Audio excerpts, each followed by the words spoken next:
రామన్ గారు, మీరు IT startup run చేస్తూ ఉన్నారు. ఇప్పుడు ఎలా అయితే శ్రీరామ్ గారు ఒక మ్యానుఫ్యాక్చరింగ్ యూనిట్ రన్ చేస్తున్నారు, మీరు ఒక ఐటీ స్టార్టప్.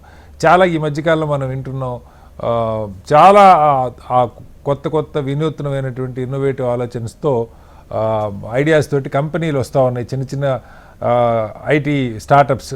బట్ వాటికి ప్రభుత్వాలు చాలా చెప్తా ఉన్నాయి. దేశవ్యాప్తంగా మనకు కూడా ఇక్కడ టీ హబ్ ఉన్నది, చాలా సపోర్టింగ్ ఇస్తున్నారని చెప్తా ఉన్నారు. ఇంకా అంటే మీరు ఎదుర్కొంటున్నటువంటి ప్రాబ్లమ్స్ మార్కెట్కి సంబంధించిన కానీ లేదా ప్రభుత్వాలకు సంబంధించి కానీ ఏం చెప్తారు? రామన్ గారు సార్, మ్యూట్లో ఉన్నట్టున్నారు. రామన్ గారు ఒకసారి మాట్లాడండి. నమస్కారం. చెప్పండి రామన్ గారు. Yes, go head.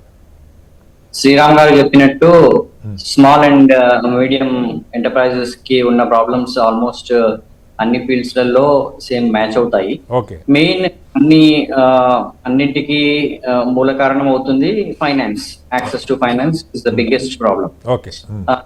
ఎందుకు అంటే పెద్ద కంపెనీలు వాళ్ళు ఏదైనా ప్రోడక్ట్ తీసుకొచ్చినా అది ఏమన్నా వర్కౌట్ అవ్వకున్నా కూడా they can side track or they can divert, right? So కానీ చిన్న కంపెనీలు మాత్రం అలా చేయలేవు.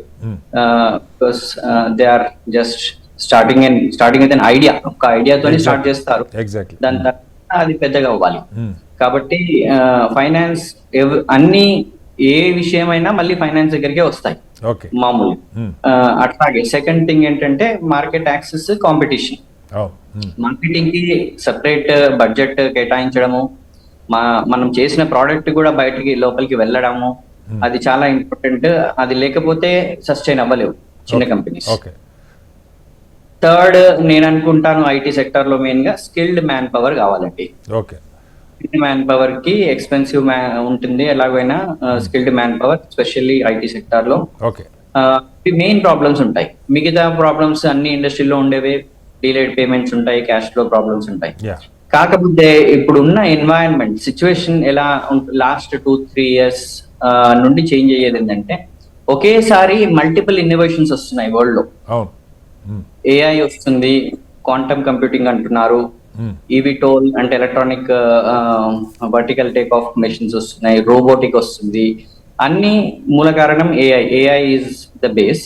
కానీ ఏఐ తో పాటు మిగతాయి కూడా డెవలప్ అవుతున్నాయి. ఏఐ టచ్ చేసే ఫీల్డ్ డైవర్స్ ఫీల్డ్స్. ఇంతకు ముందు 1-2 ఫీల్డ్ టచ్ చేసేవి, ఏఐ అన్ని ఫీల్డ్స్ లలో క్రిప్ట్ అవుతుంది.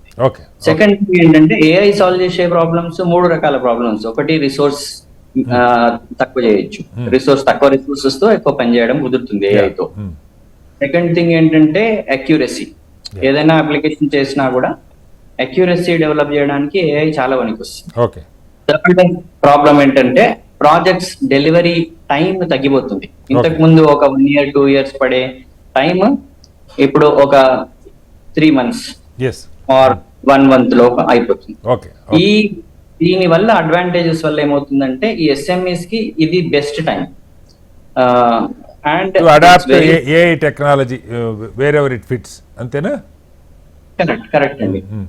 ఖర్చు తగ్గుతుంది, ideas are converting into results